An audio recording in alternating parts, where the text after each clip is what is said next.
When you picture Napoleon Bonaparte, what comes to mind? For many, it is a powerful military leader, a brilliant strategist, a conqueror of nations. But often another image appears alongside these. It is the image of a very, very short man. A man perhaps compensating for his small size. This idea of Napoleon as a tiny tyrant is remarkably strong. It has persisted for centuries, coloring our view of him. This belief is not just a vague notion, it is deeply embedded in popular culture. We see it in films, in books, and in casual conversation. The phrase Napoleon complex is even a common term. It describes someone of short stature, someone who is overly aggressive or domineering, someone supposedly making up for their lack of height. This psychological concept is directly linked to him. The image of a diminutive Napoleon is almost iconic. Think of caricatures, often showing him barely reaching his horse's stirrup, or struggling to see over a table, commanding huge armies. This picture is so widespread, so accepted. It often goes unquestioned, taken as a simple historical fact, but history, as we know, is rarely that simple. Sometimes the most famous facts are not facts at all. They are myths, built over time, layer by layer. So, was Napoleon Bonaparte really that short? Was he the pocket-sized emperor of our imaginations, or is this enduring image a distortion of reality? A misunderstanding, perhaps, or even deliberate misinformation? To understand the real Napoleon, we must investigate. We need to peel back the layers of this famous myth. Let us explore where this idea came from, and, crucially, let's find out the truth about his height.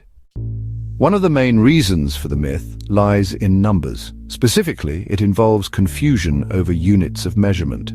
In Napoleon's time, France used a different system.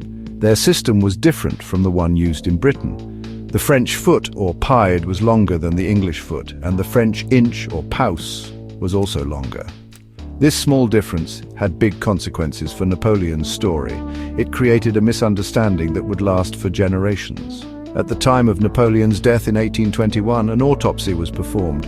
His height was recorded by his personal physician, Dr. Francesco Antomacci. The measurement given was 5 peds, 2 pouces. In French units, this was his official recorded height. However, when this figure reached Britain, a problem arose. If people assumed these were English feet and inches, Napoleon would indeed seem quite short. This was a crucial point of misinterpretation. This simple mistake in converting units played a huge role. 5 French pieds and 2 pouces were misunderstood. People often thought it meant 5 English feet and 2 English inches. That would indeed make him a very small man, around 157 centimeters. But this was not accurate due to the different lengths of the units. The seeds of the short Napoleon myth were sown here.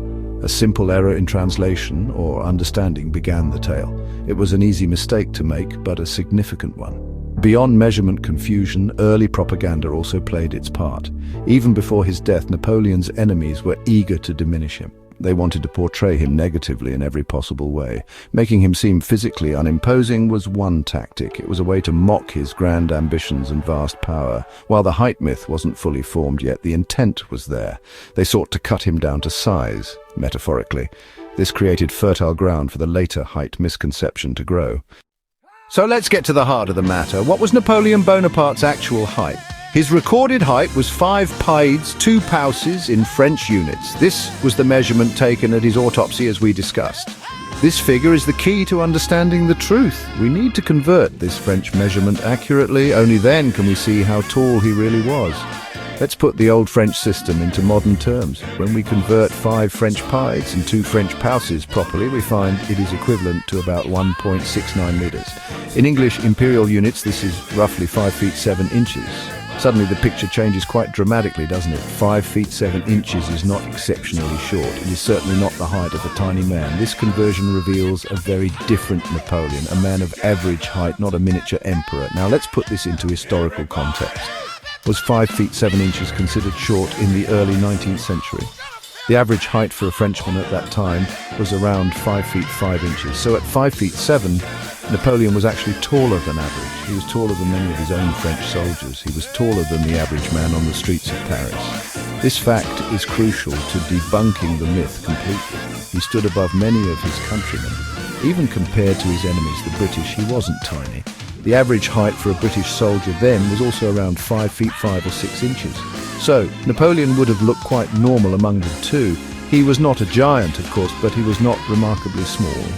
The image of him being dwarfed by everyone is simply incorrect. His personal guard, the grenadiers of the Imperial Guard, were chosen for their height. They had to be at least 5 feet 10 inches in French measurement. Standing next to these very tall men might have made him appear shorter by comparison. A significant factor in cementing the myth was political caricature. British cartoonists during the Napoleonic Wars had a field day. They used satire as a powerful weapon against France and its leader. One of the most famous and effective was James Gillray. Gillray and others consistently portrayed Napoleon as comically small. They depicted him as little bony, a diminutive, petulant figure. These images were widely circulated and incredibly popular. They shaped public perception in a very powerful way. These cartoons were not meant to be accurate historical records. They were propaganda designed to mock and belittle the enemy. By drawing Napoleon as tiny, they reduced his perceived threat. It made him seem less formidable, more absurd. Imagine a tiny figure stamping his foot and demanding world domination. This visual propaganda was extremely effective in Britain. It helped to rally public opinion against the French emperor. The image of little Boney stuck in people's minds. The power of these visual images is immense. They can often overshadow facts and figures. A striking cartoon can be more memorable than a dry statistic, and so the caricature of a short Napoleon endured. It outlived the man himself by centuries. It became so ingrained that it was accepted as truth, even when evidence of his actual average height was available.